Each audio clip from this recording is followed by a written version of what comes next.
La vérité sur la famille au paradis, nous reconnaîtrons-nous les uns les autres?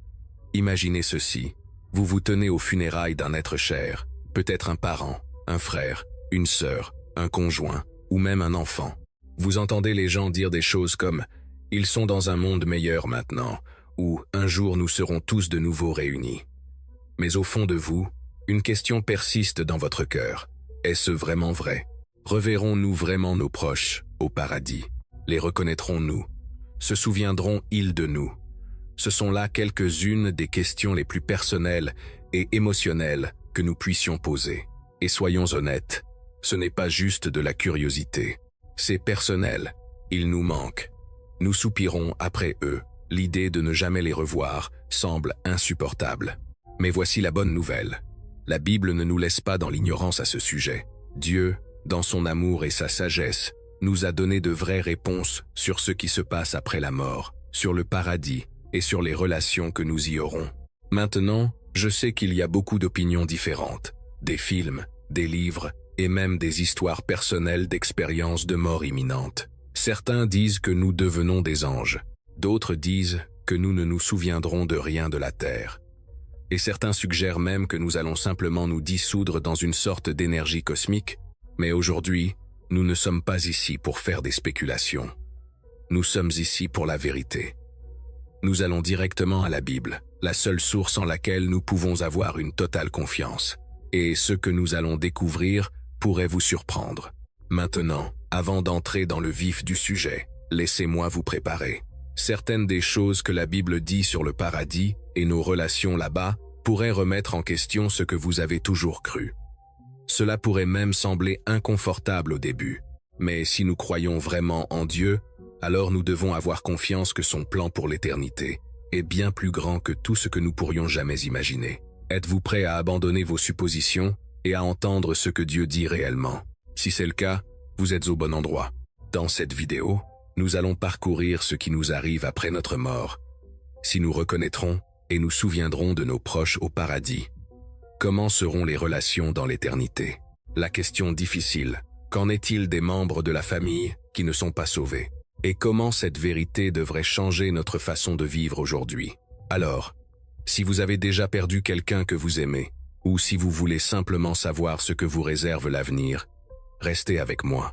À la fin de tout ceci, vous n'aurez plus à deviner, car Dieu nous a déjà donné les réponses. Plongeons section 1. Que nous arrive-t-il après la mort? La mort est l'une des rares choses de la vie qui soit absolument certaine. Pourtant, elle reste l'une des plus mystérieuses. Chacun d'entre nous y fera face. Et pourtant, la plupart des gens évitent d'y penser jusqu'à ce qu'il soit trop tard. Mais en tant que chrétiens, nous n'avons pas à craindre la mort. Et nous n'avons pas à deviner ce qui se passe ensuite. Car la Bible nous donne des réponses claires. Alors, que se passe-t-il vraiment lorsque nous poussons notre dernier soupir sur terre? Dormons-nous simplement jusqu'à la fin des temps? Allons-nous immédiatement au paradis ou en enfer? Et qu'est-ce que tout cela signifie pour nos relations avec nos proches? Comprendre la vie après la mort. La Bible enseigne que les humains sont bien plus que de simples corps physiques. Nous avons une âme éternelle. Quand nous mourons, notre corps retourne à la poussière, mais notre âme continue d'exister. Ecclésiaste chapitre 12 verset 7 l'exprime ainsi. Avant que la poussière retourne à la terre, comme elle y était, et que l'esprit retourne à Dieu qui l'a donné. Cela signifie que la mort n'est pas la fin. C'est une transition. Notre corps physique est temporaire, mais notre âme est éternelle. Et cela soulève une question importante. Où allons-nous immédiatement après la mort? La séparation des justes et des injustes. Jésus nous a donné un aperçu de cette réalité. Dans Luc chapitre 16 versets 19 à 30 et 1, où il raconte l'histoire de l'homme riche et de Lazare. Dans cette histoire, les deux hommes meurent. L'un va dans un lieu de souffrance, l'autre dans un lieu de paix. L'homme riche, dans les tourments, est pleinement conscient de sa vie passée et se souvient même de sa famille encore sur terre. Cela nous dit quelque chose de crucial. Premièrement, nous restons conscients après la mort. Deuxièmement, nous avons la mémoire et la conscience de la vie sur terre. Troisièmement, il y a une séparation immédiate entre ceux qui sont sauvés et ceux qui sont perdus. Pour les croyants, La Bible nous donne une magnifique promesse dans la deuxième épître aux Corinthiens chapitre 5, verset 8. Paul dit « Nous préférons quitter ce corps et demeurer auprès du Seigneur. » Cela signifie qu'au moment où un croyant meurt, il est instantanément en la présence de Jésus. Pas d'attente, pas d'errance, pas de sommeil de l'âme. Si votre être cher connaissait le Christ, alors à la seconde même où il a poussé son dernier soupir ici, il a pris sa première respiration au paradis. Pour ceux qui ont rejeté le Christ, cependant, leur âme est séparée de Dieu en attendant le jugement final. Apocalypse chapitre 20, versets 12 à 15 décrit ce moment terrifiant où ceux dont les noms ne sont pas trouvés dans le livre de vie sont jetés dans l'étang de feu. C'est pourquoi le salut est si urgent, car l'éternité est réelle et il n'y a que deux destinations. Mais qu'en est-il de la résurrection finale? La Bible enseigne qu'un jour, au retour de Jésus, nos corps physiques seront ressuscités et transformés en corps glorieux et éternels. Première épître aux Corinthiens, chapitre 15, versets 52 et 53. À ce moment-là, le corps et l'âme seront réunis, et nous vivrons pour toujours dans les nouveaux cieux et la nouvelle terre. Donc, à notre mort, nous sommes immédiatement soit au paradis, soit en enfer. Mais l'histoire ne s'arrête pas là. L'accomplissement ultime du plan de Dieu est encore à venir. Et cela nous amène à une grande question. Reconnaîtrons-nous et nous souviendrons-nous de nos proches au paradis? Section 2. Reconnaîtrons-nous nos proches au paradis? C'est l'une des questions les plus posées sur le paradis.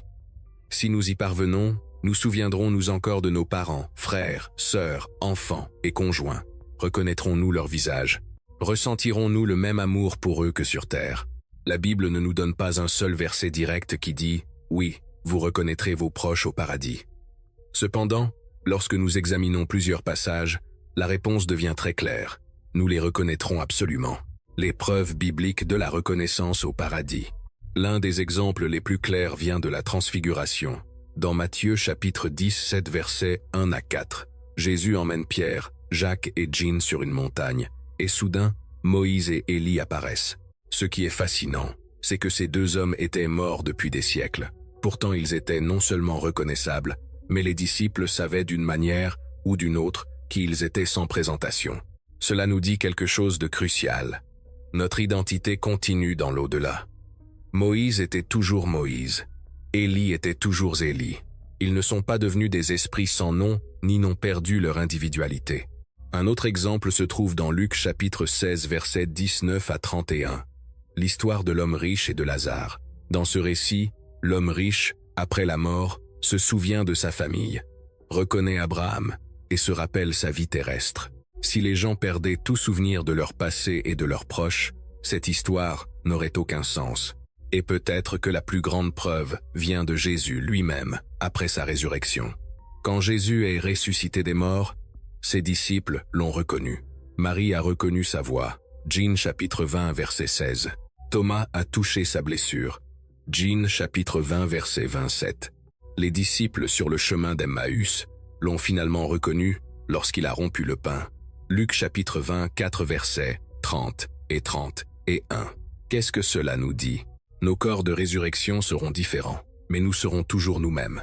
Jésus n'était pas un fantôme, il n'était pas une personne complètement nouvelle. Il était toujours Jésus, seulement glorifié. Et si Jésus a conservé son identité après sa résurrection, alors nous aussi, la nature des relations au paradis. Alors, si nous nous reconnaissons, cela signifie-t-il que nos relations familiales seront exactement les mêmes? C'est ici que les choses deviennent intéressantes. Jésus nous donne un indice important dans Matthieu chapitre 22 verset 30, où il dit « Car à la résurrection, les hommes ne prendront point de femme, ni les femmes de Marie, mais ils seront comme les anges de Dieu dans le ciel. » Certaines personnes entendent cela et se sentent tristes, comme si cela signifiait que nous n'aurons pas de lien profond avec nos proches. Mais ce n'est pas du tout ce que dit Jésus. Au paradis, nos relations ne seront pas basées sur le mariage, la biologie ou les liens terrestres. Au lieu de cela, nous serons tous une seule famille parfaite, unis dans l'amour, comme les enfants de Dieu. Sur terre, nos relations sont souvent remplies de douleurs, de pertes et même de conflits. Mais au paradis, notre amour les uns pour les autres sera parfait, incassable et éternel. Nous ne connaîtrons pas seulement notre famille terrestre, Nous aurons une connexion spirituelle profonde avec chaque croyant qui ait jamais vécu. Pensez-y, plus de malentendus, plus de relations brisées, plus d'adieux.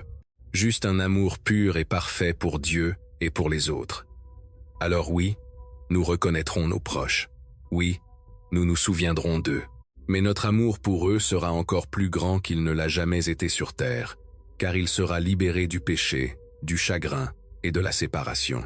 Et cela nous amène à l'une des questions les plus difficiles de toutes. Qu'en est-il des membres de la famille qui ne sont pas sauvés? C'est ce que nous allons aborder dans la section suivante. Section 3. Qu'en est-il des membres de la famille non-croyants? Nous avons parlé de la beauté et de la promesse du paradis pour ceux qui font confiance au Christ. Mais nous ne pouvons pas ignorer la question plus lourde et plus déchirante. Qu'en est-il de nos proches qui n'ont pas cru? C'est un problème profondément émotionnel, car pour beaucoup d'entre nous, ce n'est pas hypothétique. Nous avons des parents, des frères, des sœurs, des enfants, des amis, des personnes que nous aimons tendrement qui n'ont pas placé leur foi en Jésus. L'idée d'être séparés d'eux pour l'éternité est d'une douleur au-delà des mots. La réalité du paradis et de l'enfer. D'abord, nous devons affronter la vérité que tout le monde ne va pas au paradis. Jésus lui-même l'a clairement indiqué dans Matthieu, chapitre 7, versets 13 et 14, où il a dit « Entrez par la porte étroite, car large est la porte, spacieux est le chemin qui mène à la perdition. Et il y en a beaucoup qui entrent par là, mais étroite est la porte, resserrez le chemin qui mène à la vie, et il y en a peu qui les trouvent. » Ce sont des mots durs. Notre culture préfère souvent une version de Dieu qui est tout amour et sans justice, tout miséricorde et sans vérité. Mais la Bible présente un Dieu qui est à la fois infiniment aimant et parfaitement juste. L'Épître aux Romains, chapitre 2, versets 6 à 8, nous dit que Dieu rendra à chacun selon ses œuvres. Ceux qui cherchent la gloire, l'honneur et l'immortalité, par la persévérance à faire le bien, recevront la vie éternelle. Mais pour ceux qui rejettent la vérité et suivent le mal, il y aura la colère et l'indignation. Ce n'est pas que Dieu soit impatient d'envoyer les gens en enfer. La deuxième épître de Pierre, chapitre 3, verset 9, nous assure qu'il use de patience envers vous, ne voulant pas qu'aucun périsse, mais voulant que tous arrivent à la repentance. Mais Dieu ne s'imposera à personne. Il respecte nos choix, même quand ces choix nous éloignent de lui. Nous souviendrons-nous de ceux qui sont perdus? Cela soulève une autre question difficile. Si quelqu'un que nous aimons n'est pas au paradis, nous souviendrons-nous de lui? Serons-nous tristes ou en deuil pour eux tout au long de l'éternité? L'Apocalypse, chapitre 20, et un verset 4, nous donne un aperçu de ce à quoi ressemblera le paradis. Il essuiera toute larme de leurs yeux, et la mort ne sera plus, et il n'y aura plus ni deuil, ni cri, ni douleur, car les premières choses ont disparu. Au paradis, il n'y aura pas de chagrin, pas de regret, pas de douleur. Comment cela est-il possible si certains de nos proches ne sont pas là? La Bible ne fournit pas de réponse détaillée, mais nous pouvons avoir confiance que la justice de Dieu est parfaite et son amour est complet.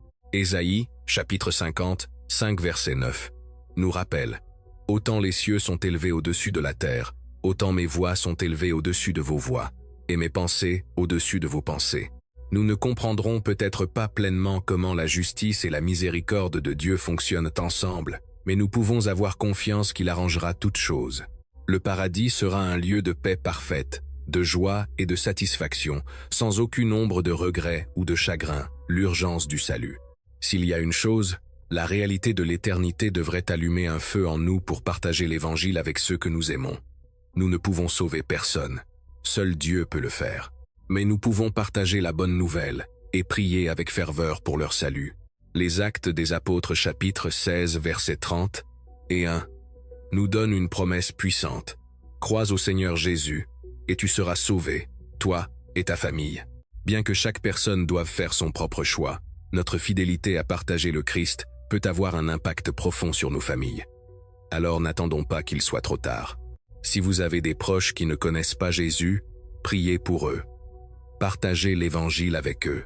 Vivez votre foi d'une manière qui les rende curieux de l'espérance que vous avez, parce que le paradis et l'enfer sont réels, et l'éternité est bien trop longue pour se tromper. Section 4. La joie des retrouvailles éternelles. Après avoir discuté des vérités difficiles, tournons nos yeux vers la promesse joyeuse qui attend ceux qui croient. Quand nous pensons au paradis, nous nous concentrons souvent sur des rues d'or, des portes de perles et une adoration sans fin. Et bien que ces choses soient incroyables, la véritable beauté du paradis est bien plus profonde.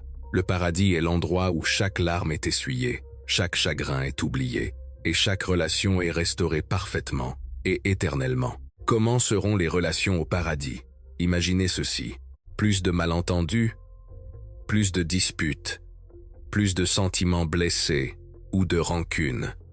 Au paradis, nos relations seront marquées par un amour et une unité parfaits. La première épître aux Corinthiens, chapitre 13, verset 12, nous donne un aperçu puissant de cette réalité. Aujourd'hui, nous voyons au moyen d'un miroir, d'une manière obscure, mais alors nous verrons face à face. Aujourd'hui, je connais en partie, mais alors je connaîtrai comme j'ai été connu. Nous nous connaîtrons complètement, sans les barrières que le péché crée ici sur terre. Imaginez la joie de ne pas seulement reconnaître vos proches, mais de les connaître d'une manière plus profonde et plus pure que vous ne l'avez jamais fait auparavant. Et ce n'est pas seulement notre famille terrestre avec laquelle nous serons réunis. Nous ferons partie d'une vaste famille éternelle. Chaque croyant de chaque génération, nation et tribu. L'Apocalypse chapitre 7 verset 9 brosse un tableau magnifique de cela. Après cela, je regardais, et voici, il y avait une grande foule que personne ne pouvait compter, de toute nation, de toute tribu, de tout peuple et de toute langue, se tenant devant le trône et devant l'agneau.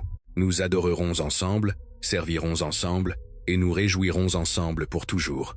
La famille ultime, les enfants de Dieu. Mais la plus grande joie de toutes sera notre relation avec Dieu lui-même.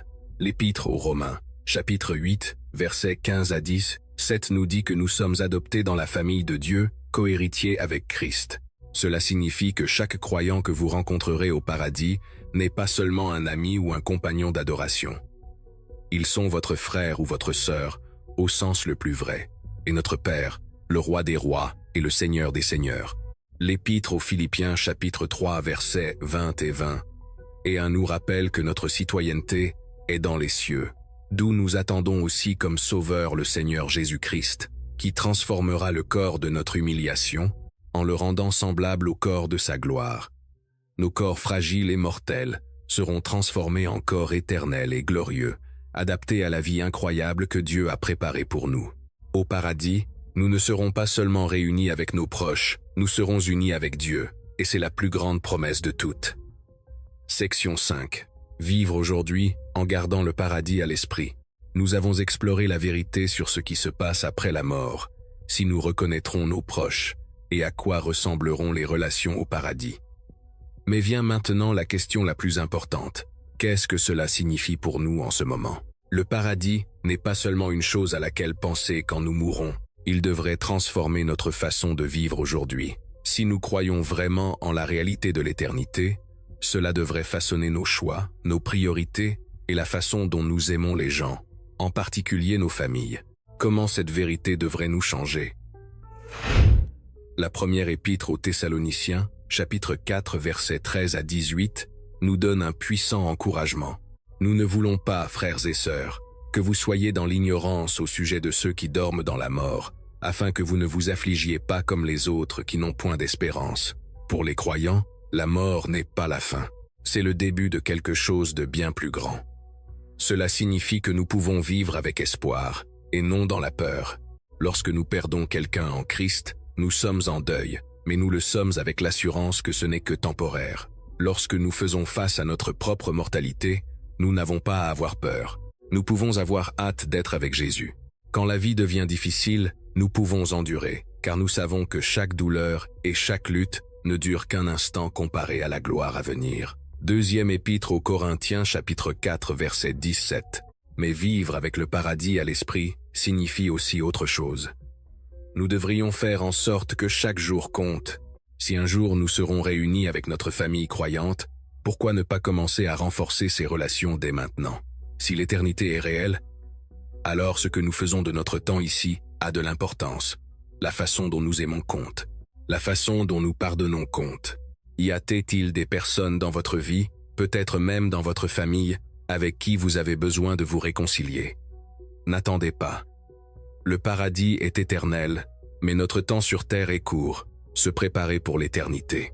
L'Épître aux Colossiens, chapitre 3, versets 1 à 4 nous dit « Attachez-vous aux choses d'en haut, où Christ est assis à la droite de Dieu. Affectionnez-vous aux choses d'en haut, et non à celles qui sont sur la terre. Trop souvent, nous nous laissons prendre par des choses qui ne dureront pas. L'argent, le statut, les plaisirs temporaires. Mais lorsque nous fixons nos yeux sur l'éternité, nous commençons à vivre différemment. Au lieu de courir après le succès, nous investissons dans ce qui compte, notre relation avec Dieu et avec les gens. Au lieu de garder rancune, nous pardonnons, car au paradis toute division sera effacée. Au lieu de craindre l'avenir, nous sommes convaincus que le meilleur est à venir, et le plus important, nous nous assurons d'être prêts. Jésus a dit dans Jean chapitre 14 versets 2 et 3, « Il y a plusieurs demeures dans la maison de mon Père. Si cela n'était pas, je vous l'aurais dit, je vais vous préparer une place. Et, lorsque je m'en serai allé, et que je vous aurai préparé une place, je reviendrai, et je vous prendrai avec moi, afin que là où je suis, vous y soyez aussi. » Le paradis est un endroit préparé pour des personnes préparées. La seule façon d'être certain que vous et vos proches serez ensemble dans l'éternité, c'est par Jésus-Christ. Il est le seul chemin. Jean, chapitre 14, verset 6. Alors laissez-moi vous demander, êtes-vous prêts? Avez-vous placé votre foi en lui? Vos proches l'ont-ils fait? Sinon, qu'est-ce qui vous empêche de prendre cette décision aujourd'hui? Parce que l'éternité est réelle, et nous n'avons pas de temps à perdre. Conclusion. Êtes-vous prêts pour l'éternité? Le paradis est plus qu'un simple espoir lointain. C'est une réalité qui attend ceux qui font confiance à Jésus. C'est un lieu d'amour parfait, de relations intactes et de joie éternelle en la présence de Dieu. Si vous avez perdu quelqu'un qui connaissait le Christ, prenez courage. La séparation que vous ressentez maintenant n'est que temporaire. Un jour, vous les reverrez, non pas tels qu'ils étaient dans ce monde brisé, mais tels qu'ils devaient être, glorifiés, entiers et remplis d'une joie parfaite. Si vous luttez contre la peur de l'éternité, sachez ceci. Jésus a déjà tracé un chemin. Il a préparé une place pour vous, et son invitation est ouverte à tous ceux qui croient. Et si vous avez des membres de votre famille qui ne le connaissent pas encore, n'attendez pas, priez pour eux. Aimez-les, et partagez la vérité avec eux tant qu'il est encore temps. La vie est courte. L'éternité est pour toujours. Et un jour, lorsque nous entrerons enfin au paradis, tout chagrin, toute séparation et toute douleur seront essuyés en la présence de notre Sauveur. Alors vivez aujourd'hui en gardant le paradis à l'esprit. Aimez profondément, pardonnez librement, et surtout, assurez-vous que votre cœur est prêt, car le meilleur est à venir.